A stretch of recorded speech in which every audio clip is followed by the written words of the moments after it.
you're watching the Children's Corner. Don't go away. We'll be right back.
Hello, this is John Carrington with another episode of Magic Box. Well, today I have a wonderful story from the book Dragons and Things, and it's a wonderful book. You need to get a hold of a copy, but the name of this story is How the Earth Got Color. How the Earth got color? We're going to find out right now. How the Earth got color. One day the good Lord was walking in the Garden of Paradise. He was just a little bit bored with himself. Michael, who was one of the most beautiful and brave of all the archangels, saw him. He was very observant, and as an angel, being observant is very important. And he noticed that the good Lord seemed a bit down in the dumps. So he climbed down after him and suggested a game of archery. The very thing, said the good Lord excitedly. And he rushed off to get his bow and quiver of arrows. So carrying their equipment, they climbed the highest mountain in paradise to begin their practice.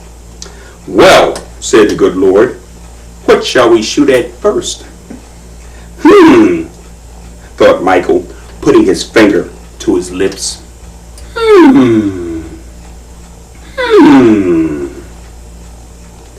How about the stars?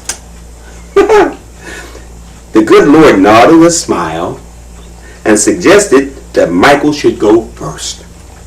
So Michael reached down, pulled out an arrow of pure white bone. He shot a fine shot right into the middle of a very large star. Great shot, said the good Lord. Then he pulled out an arrow of the finest ivory. Ivory, oh wow. And it was as white as milk, and it matched his bow perfectly. He aimed right into the middle of Michael's arrow. And lo and behold, Michael's arrow took the shot and it split Michael's bow and arrow in thousands of milky white clusters. Wow. Said Michael. It looks like another Milky Way. Now it was Michael's turn again. He pulled out an arrow of shining silver. He shot it at one of the planets called Saturn. Unfortunately, he missed. It hit one of Saturn's moons, and instead, my goodness, said Michael, the good Lord raised an eyebrow, and that made Michael give him a nervous little cough. Then the good Lord pulled out an arrow of gleaming gold, a golden arrow.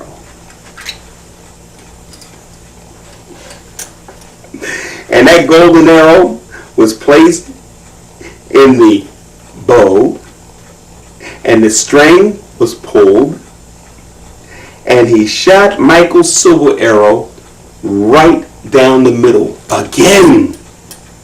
The moon exploded, showering silver and golden rocks all around the planet. Well, well, said Michael. It looks like you've shot rings around my arrow again. And that's probably how Saturn got its rings. But let's not stop there. Yes, it looks that way, doesn't it? Said the good Lord. I like it like that.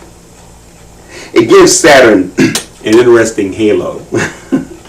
Then he put his hand on his chin and turned to Michael. Speaking of halos, I think you better straighten up yours a bit.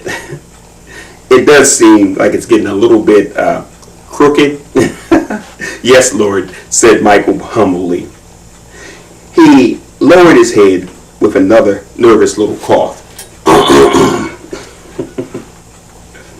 and straightened his halo.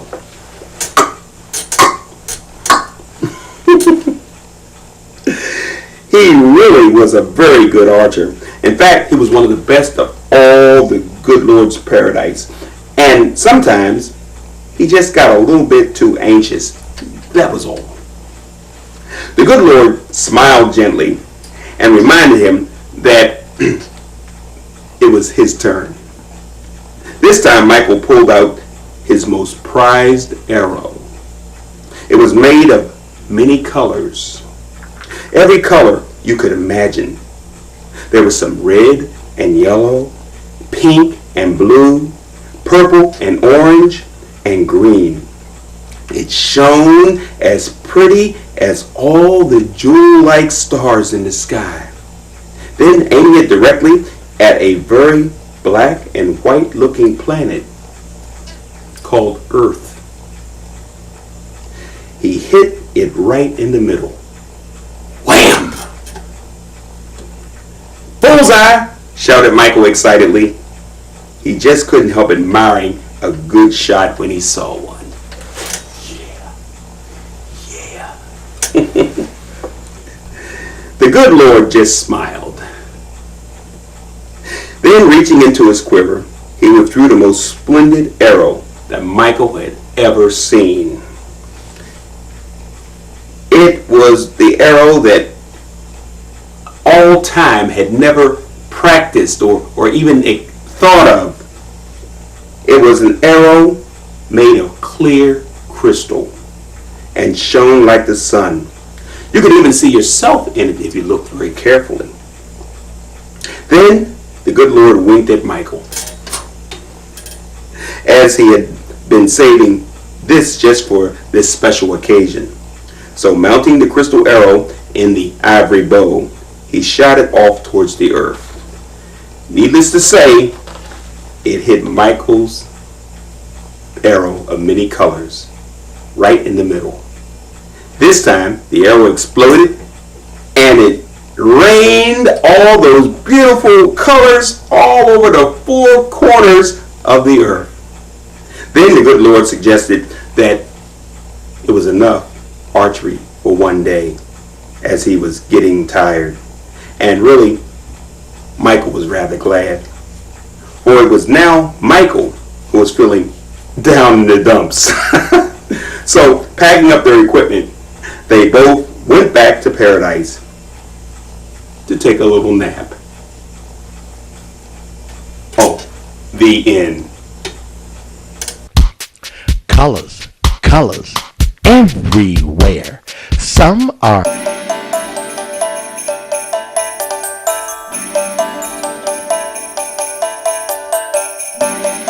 We are Siamese, if you please. We are Siamese, if you don't please. We are from the famous land of Siam. There are no finer cat than I am. No, I am. No, I am. No,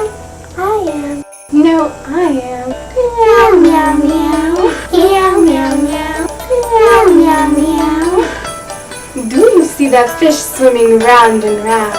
I think we can reach it then take it down. If we sneak up on it quietly, There will be a hide for you, a taste for me. Meow, meow, meow. Meow, meow, meow. Meow, meow, meow. Meow, meow, meow.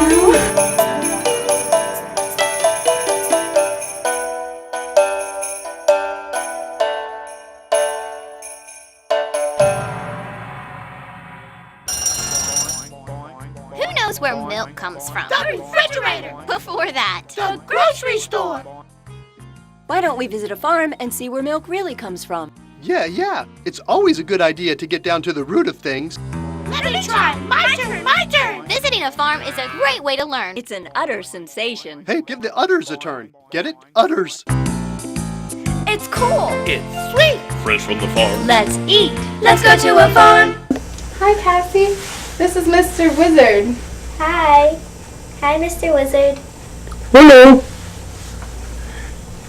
So, what do wizards do anyway? Well, I have a great poem that tells us all about them.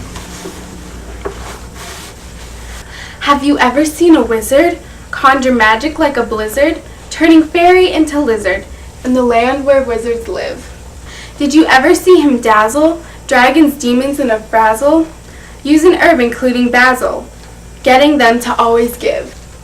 All the power he could manage, all the power he could damage, pressed together like a sandwich, sift it through his magic sieve. If you haven't ever done it, read a wizard like a sonnet, with a little magic on it, then you haven't learned to live. Are you having fun on the Children's Corner show? My friends are. Don't go away. We'll be right back.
With the Magic Box, and it's story time. That's right.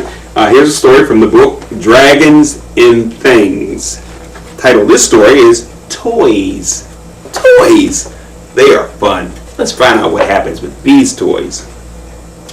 One day, the good Lord decided to take a stroll in the Garden of Paradise. It was a most splendid day for a walk, and many good souls were out. As he went along his way, he came upon an old man wandering along by himself. "Hello," said the good Lord in a jovial tone. "Nice day." The old man was taken by surprise, and realizing who it was that addressed him, he was stunned into speechlessness. Said the good Lord, clearing his throat. "Nice day for a walk," he repeated. "Oh, yes, indeed it is," the old man finally blurted out, regaining his composure a little. Lovely day, indeed for a walk." So they began strolling along together. They walked and talked of many exciting things. The stars, the skies, the planets, especially Earth. Suddenly the old man came to a stop. "What is it?" asked the good Lord. "Well," said the old man, hesitating, "there's just one thing I've always wondered about." "What was that?" asked the good Lord. "Well," said the old man slowly, "dinosaurs." "What in heaven's name was that all about?" "Oh," chuckled the good Lord, "that's when I was very young and just starting out. They were great fun, even if they weren't very sensible. But boy, what times I had with them. Oh, of course, as I matured, I had to put them away." "Put them away?" inquired the old man. "Saving them. I'll take them out and look at them. I'm saving them." "Saving them?" asked the old man. His eyes as big as two of the moons of Jupiter. "Oh, yes, oh my, yes," said the good Lord. "Someday, when all my children have come home, I'll take them out and have a great big show in the throne room. I want all my children to enjoy them. They always seem so fascinated by the stories from archaeologists have passed down about them." "Wow, that will be some show," said the old man. "I can hardly wait to see it." "Well, it's nice to have things to pass down to one's children," said the good Lord, longingly and lovingly. "I know what you mean," said the old man. "I had something like that when I was a boy. A box of tin soldiers. Great fun, too. I'd line them up and play for hours. Of course, when I grew up, I also put them away in a box. I kept them in my grandfather's trunk. Then, when my son came along, he brought them out and he would put them in our Christmas garden every year. I had hoped to pass them on down to my grandchildren and my grandsons and my great-grandsons. And what happened?"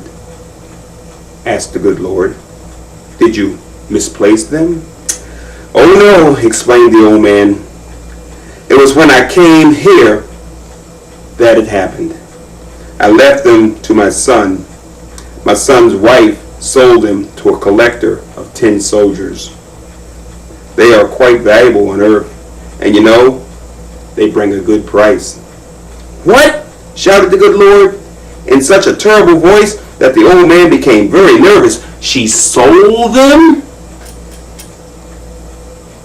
"Oh, she got a good price for them," said the old man, "and they probably needed the money.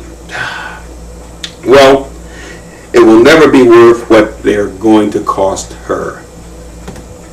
It will never be worth what they're going to cost her." Said the good Lord, and he went thundering off down the road with the old man trying desperately to keep up behind him. He went straight to the throne room and threw open the door. Wham! All within froze at the intrusion. The old man was by now quite bewildered.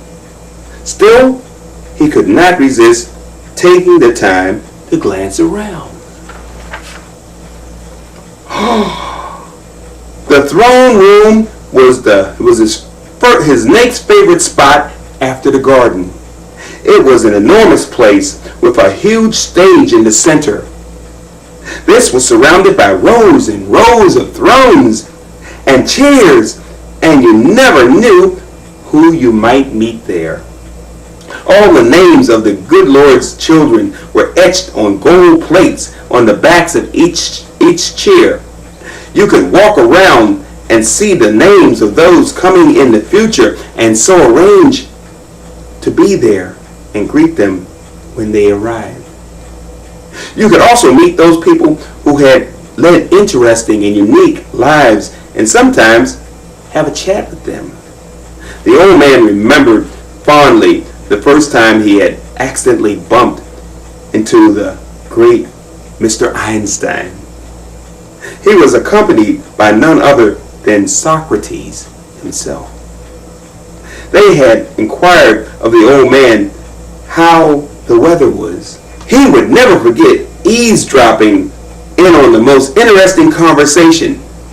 Sir Arthur Conan Doyle, Dr. Carl Jung, had a long debate on the theories of psychic deductions.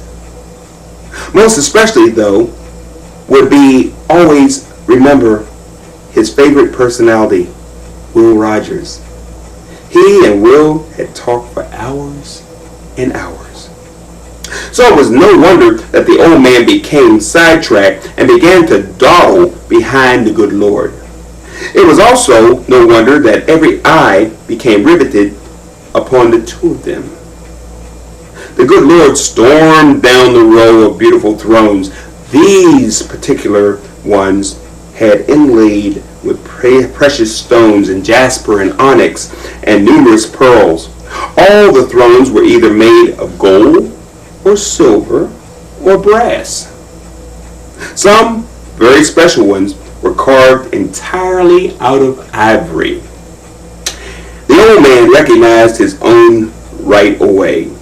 He also recognized his wife's, his sons, and his daughter-in-laws, who had not yet arrived.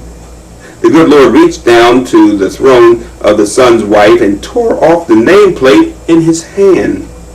He then went thundering down the aisles of the thrones till he came to a section of not too impressive brass ones. These were not inlaid at all, and it was very difficult to see the stage from them. The good Lord leaned down towards one and nailed the nameplate on it. "No," said the good Lord in a loud booming voice that echoed all around the throne room. "It will never be worth what it has cost her." The old man finally caught up with the good Lord. "Tell me," he said, quite out of breath and nonetheless curious, "what exactly has it cost her anyway?" "Why," said the good Lord with a twinkle in his eye, "one of the best seats in the house." The end.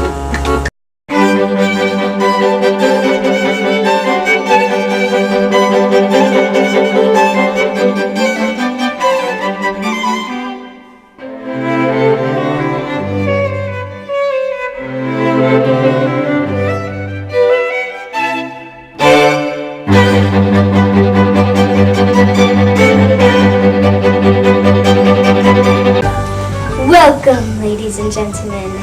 I, Cassie Kepner, am the greatest magician in the world. Alakazam! Well, I don't think you're the greatest magician in the world. Really? Wanna bet? Hey, bring me back! Bring me back! Sorry, you wanted a bet. What you gonna give me? I'll give you $100. Oh, please, please, bring me back! Please. You wanted a bet. What you gonna give me? I'll tell the whole world that you're the greatest magician in the whole entire world. Okay, send to me the bet. Alakazam! Oh, thank you. That was really scary. I was in some magical dimension. I actually wonder what happened to people when I do that to them.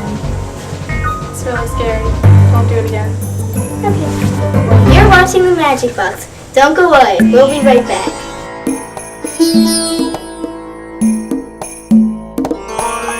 I'm the Swummy Wummy, and I'm floating in the air. Thank you.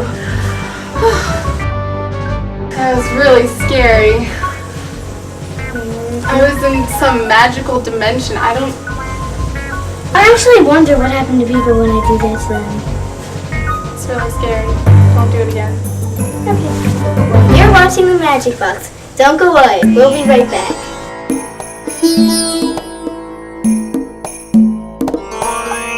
I'm the Swummy Wummy, and I'm floating in the air.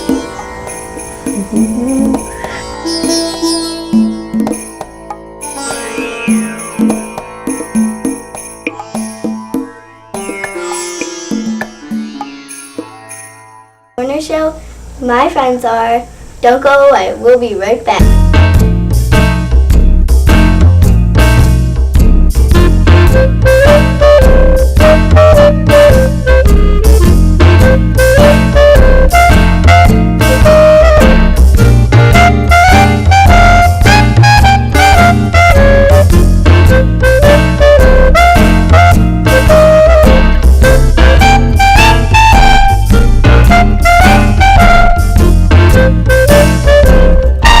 This is Bubble Gary. And this is Bubble Mary.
Hope you had fun on the Children's Corner Show. We'll see you next time. Bye! Happy with me. It's so hard to be confident in your abilities, but everyone has a special talent in which they can believe.